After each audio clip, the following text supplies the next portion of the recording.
This sports podcast is rated TV MA18 and rated R for crass language, suggestive situations, fictitious hirings, and firings. Viewer discretion is advised. I'm reloading, and we are back.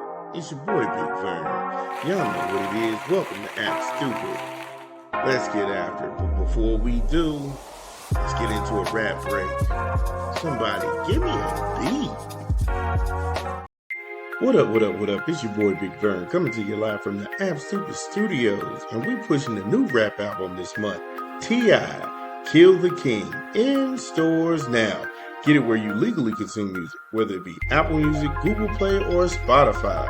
My personal favorites on the track is Let 'Em Know. Oh man, Let 'Em Know is serious. Where I'm From with Anderson .Paak. Mr. Him. Oh my God, that one is crazy. Dope Boys Academy with 2 Chainz, T-Pain, and Jeezy. Trauma Bond is my jam, though. Trauma Bond, man, that is my jam. With the Marching Crimson Pipers, it's crazy. Yo, T.I. Kill the King in stores now.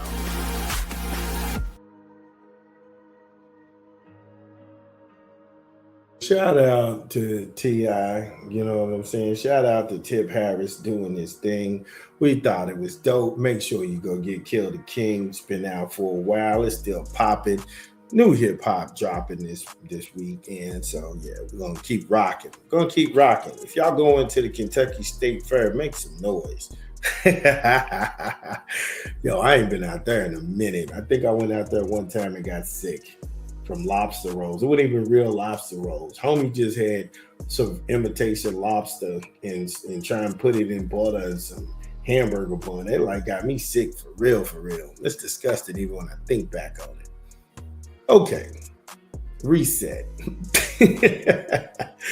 So, we're going to talk a little bit about USC, the Trojans. They too have a scheduling problem. Now, this year, USC's team is loaded to the gills, and they are looking to be that top 5 powerhouse in the Big Ten. Lincoln Riley, he has been knocking on the door to that elusive club, but he's failed to get in many times over. They have 17 guys coming back from last year's team, 9 returning starters anchored by a starting quarterback, Jaden Maavia, and key linemen like left tackle Elijah Page. This makes USC one of the most dangerous teams in the country. Defensively, 6 to 8 returning starters. They've got to get adjusted to the new defensive coordinator. You got Gary Patterson from TCU, and he's going to install that 4-2-5 defense. They're going to give them many looks to make them competitive, hopefully, in the Big Ten. It's regular season. Their regular season and also their out-of-conference play. So if I'm telling you all of the good things, there has to be a bad, because the talent is there, the coaching is there. It's just the schedule is lacking. They opened the season against San Diego State. Shout out to Deshaun Jackson, the real Deshaun Jackson, not the dude who got a DUI in Oregon and flashing fake IDs saying, I'm Deshaun Jackson. Anyway, that was weird. But they came for the check. They're not going to beat USC. And that kind of firepower on that kind of team, that's just a blowout win. It's more red meat for the base, if anything. It's the same for Fresno State and the Louisiana Ragin' Cajun.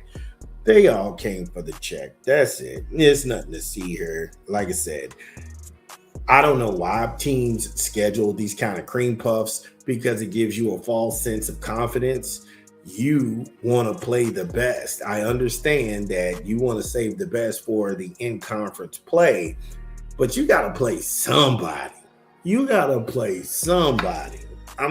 Why have the number 1 recruiting class in the country and you don't want to play nobody? That don't even sound logical. And these games, the Fresno States of the world, San Diego States, Ragin' Cajuns, they don't do anything. They don't make your team better. You're already there. You're him. They're trying to climb the mountain. Now, the schedule gets a little bit strange from here because they got to fly across the country to play Rutgers. That's a tough, hard nosed game, but that's not enough to stop the Trojans. Then it's a mixed bag from there on. You have Oregon. That is the big test for Lincoln Riley and company. This team, he's never beat them, and they just have the same amount of weaponry as the Trojans. That's going down in Pasadena. I will not lie to you, ladies and gentlemen. That is a big time football game in the Rose Bowl. It does have playoff implications. It has huge playoff implications.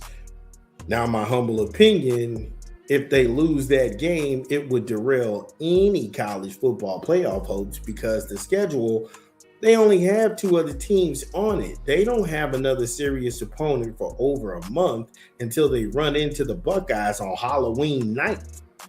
Yeah, they come to town in Pasadena, and it's going to get scary. I don't know who's going to guard Jeremiah Smith. That dude is projected number one. He's the number one overall. Nobody goes before him. He got a body of work year in, year out that he's been in Columbus. That dude's a game changer. And they can't take too much damage in that Ohio State game because they got to go cross country to do battle in Bloomington with Curt Cignetti and the Hoosiers.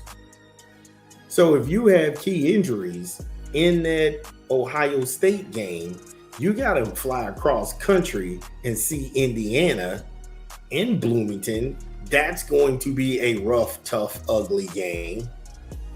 They fly back home to play Maryland, and that's got to be a confidence booster. And then you close out the season with the rivalry game against UCLA, the bullies from Brentwood, the battle for California. Although I'm a Big Ten guy, I got to keep it 1,000 with y'all. This isn't good enough to get you in a college playoff. They need to win two of the big three in that conference, and I don't see that happening. That's complicated by bad losses to lesser opponents like a Penn State because they have the former defensive coordinator, DeAnton Lynn. He's probably looking at some sets that Lincoln Riley's dialed up. Like, I remember this. This is where you need to be positioned. That's going to be a real chess match. Do I think Penn State will actually knock off USC? No, and they better not. But if they do, then it would further then add credibility to the things that I'm telling you. Washington, Jedd Fisch. I'm a huge Jedd Fisch guy, but I don't think that the Huskies have enough personnel to beat them. They don't have enough personnel to beat USC. It's no need for me to hope that. Phil Fickle in Wisconsin, if he still has a job by Halloween, I'll be surprised. But I mean, if just me laying out their schedule, they only have 3 serious opponents. The rest of this is filler. There's no Michigan. There's no Michigan State. And I mean, what are you basing this on? There's no Nebraska, Matt Rule. There's no Iowa and France and company. I would like to see more. I would like to see more other than Oregon and Ohio State and Indiana. That's it. And you have to win 2 of the 3 of those games. And right now, those look like 3 definite losses. The Indiana for sure, because you get them after Ohio State.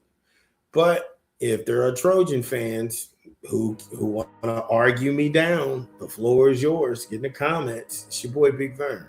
Yeah, it's your boy Big Vern. Y'all know the drill. Get in the comments. Let me know whether you agree or disagree. How's it really going down? Also, don't forget to subscribe. We'll be back.